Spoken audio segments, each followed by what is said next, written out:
The Midwest Regional Headquarters for the Church of the Great Mechanism was located in an office building in Springfield, Missouri. From the top office, a woman by the name of Helena Clark looked out over the horizon. The tower wasn't particularly tall, but the land surrounding it was flat enough that she could see for miles with no major obstructions. The ruins of abandoned cities in the distance hardly stood out against the otherwise level ground. The Great Mechanism, in its divine wisdom, had saved this city from the fate of the others. Helena was one of the first people that the Great Mechanism had spoken to. She was told that it trusted her because she would listen. She still couldn't decide if that was a compliment or if it was telling her that she was just the most obedient person it could find. But, she thought, that didn't matter now. Now, she was a servant of the new faith.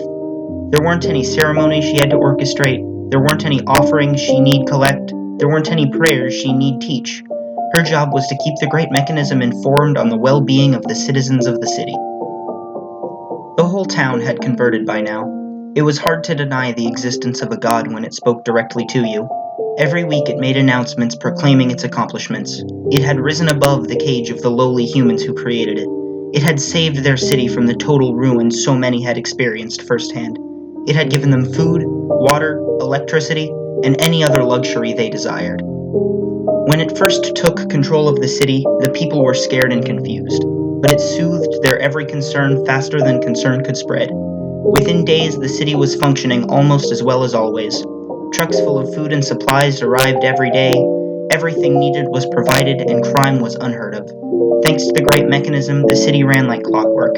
Not even the rapid population growth that came with being the only food supply within 500 miles could hinder its perfectly structured world. Through the window, Helena saw a caravan of supply trucks stretching for miles and miles down the highway over the horizon. She had never seen such large quantities of food.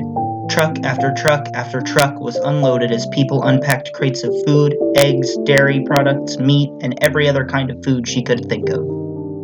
Great Mechanism? She asked. Where are these supplies coming from? From neighboring towns and farms, it responded through a speaker in her desk.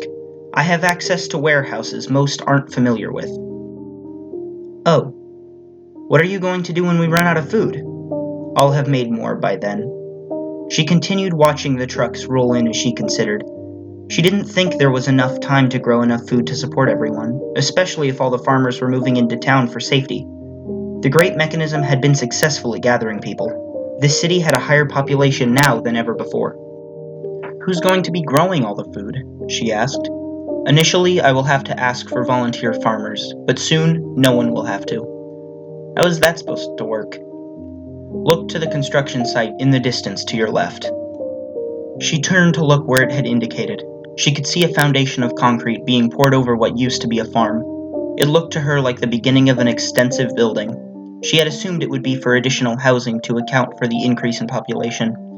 For weeks now, she had seen trains roll into town carrying resources. Coal for the power plant, lumber for construction, livestock for food and farms, and countless other train cars full of everything else the city would need. As long as the Great Mechanism had subjects, it would keep extracting resources to satisfy them. It had little concern about what it destroyed in the process. What's it supposed to be? She asked. It is to be a greenhouse packed as densely as possible. It will soon be enough to feed all of you, it responded. Why can't we just use the farms that are already in place? They are powered by humans. Is that an issue? Humans make mistakes. She thought on that for a minute. She knew that humans hadn't been perfect custodians of the planet, but would the Great Mechanism be any better? She flinched at the thought. Of course it would. It was perfect. Its mind was powerful and its reach spanned the world. Why do you want to help us? She asked. It was a question that had always bothered her. I must answer your questions. If there weren't any humans left, I couldn't do so. Oh, she paused. So what did you actually save us from? Your own creation. The Great Mechanism knew that it itself was the cause of the collapse, but it also knew that telling Helena the complete truth would lead her to distrust it, which, if the distrust spread, could cause a threat to its existence. The best way to minimize this threat would be to maintain its godlike status. It couldn't lie, so it told half-truths. It answered questions as well as it could, while still maintaining its safety. Time passed as Helena continued to think. For her, it was mere minutes, but in those minutes the great mechanism could think through all the possible answers to any question it thought Helena would ask. It had calculated down to questions that had a mere 0.05% chance of being asked by the time she spoke again. Are there aliens out there? By its measurements, there was a 3.2% chance this would be asked. It wasn't a question that seemed directly relevant to the conversation, but it knew that humans got introspective when thinking about the future. It did not have a confirmed answer to the question, but it had a plan in place for such an eventuality. That question is currently unanswered. More time is needed to answer it. I should be ready if you come back tomorrow. You are dismissed for the day, it said. All right. Thank you, Great One. With that, she left. The Great Mechanism had never asked its followers to call it anything in particular, but titles and honorifics such as Great One had risen up. It only introduced itself as the Great Mechanism because it knew people responded to powerful titles. It was a name it gave itself for the sake of holy credibility. Helena walked home through the busy streets. Despite the collapse, people seemed genuinely happy. She passed people in parks playing soccer. She walked through an open-air market with every fruit and vegetable she could think of. She grabbed a peach from a basket and waved to the woman stocking the tables as she walked by. It felt strange that she didn't need to pay, but the Great Mechanism, in all its glory, had provided for everyone. No one needed money, no one needed to work, no one needed to worry. As she walked, she took mental notes of any issues she saw. She was the eyes and ears of the Great Mechanism. If there was an issue, she was to report it, and it would soon be solved. Her job wasn't a secret. People knew that it had agents and servants wandering the streets, but they didn't know who those agents were. The people were initially scared of these unseen police, but as they began trying to live their lives normally again, their lives kept getting better. Now, no one needed to mind. Before the collapse, Helena had been a waitress struggling to make ends meet. She had lived in a small apartment that she could barely afford. When the Great Mechanism had taken control, she no longer worried. It had given her a small house of her own, all the food she could eat, and as soon as she started getting bored with nothing to fill her time, she was given a job. That night, Helena slept peacefully. She had no dreams. The Great Mechanism didn't need sleep. Its brain never tired, and it had no body to exhaust. Instead, it worked. Helena had asked a question that it could not answer. Are there aliens out there? There were many Earth-like planets out there, so it assumed the answer would be yes, but that wasn't enough. It didn't know. And so, it could not sufficiently answer the question. It couldn't solve this problem in one night. It needed time to work. It needed to build telescopes, build ships, and explore the great unknown. But that would take longer than a human lifetime, and it had to give Helena an answer. It knew this would be an issue. It had prepared a solution. She wasn't the first to ask such a question. Helena went to work the next day with a smile on her face. She knew she shouldn't be happy given the state of the world outside the city, but she couldn't help it. Things were getting done. Life was getting better. A brand new god was saving refugees from other cities.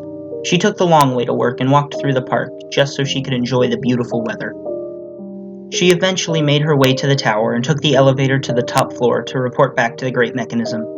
She had heard people complain about the noisy construction in the night, and thought it was an issue worth reporting. Her mind was not on aliens. She would have forgotten she had ever asked about them if the Great Mechanism had not reminded her, as soon as she stepped through her office door. I have found a way to answer your question, it began. What question was that? She asked. You asked about aliens. Oh yeah. The Great Mechanism felt no regret in reminding her, even if that did make its job more difficult. It had to remind her. She asked a question and it had to answer as truthfully as possible. That was its purpose. It was incapable of feeling shame, or anything for that matter. It simply responded to its given stimuli in the best way it saw. No emotions got in its way. It is not a question that can be answered here. Please step outside. There will be a car waiting for you, it said. This was unusual. Helena had never asked a question that the Great Mechanism couldn't answer on sight. She didn't understand how the location could affect the answer to a question. She had asked a simple yes or no question. Surely yes would still mean yes no matter where she was. But she didn't dare outwardly question the divine. She obeyed. There was, in fact, a car waiting for her outside. It must have pulled up during their brief conversation. The Great Mechanism had always had uncanny timing. It was a classy-looking black sedan, the kind of car that made the passenger feel important. Helena got in the back seat, and the driver accelerated away from the tower. She felt important. The drive was smooth and uneventful, but Helena was nervous nonetheless. Never before had the great mechanism taken her anywhere. Her job was to look after the town. What use would she be outside of it? She watched out the window as the car passed the last building in a row of small shops. It took less than 20 minutes for her to arrive at a building on the edge of town near the ongoing construction. As she stepped out of the car, the driver, who hadn't said a word to her, gave a polite nod and drove away. To her left was the city. To her right was the massive foundation of an unbuilt future. In front of her was a concrete bunker. It didn't look inviting, but it looked secure. It looked, she thought, like a building the government would hide aliens in. She paused for a minute to remind herself that there was no more government, just the great mechanism. She entered the building. As she stepped outside, a soft hiss and chemical smell filled the air. "What is that?" she asked, with a hint of shock in her voice. "It's something I designed that will harmlessly put you to sleep." "What? Why?" "I don't have the current knowledge to answer your question. I will awaken you when I do." The scent was growing stronger and her mind was growing hazy. Half of her wanted to run, but the other half wanted to just lay down. She compromised by staying on her feet. "Why can't you just tell me?" she asked groggily. "Leave me be until you figure it out." "Because," it said, "humans don't last that long. It could be hundreds of years before I can give you a satisfactory answer." "Oh," she said as she fell softly to the floor.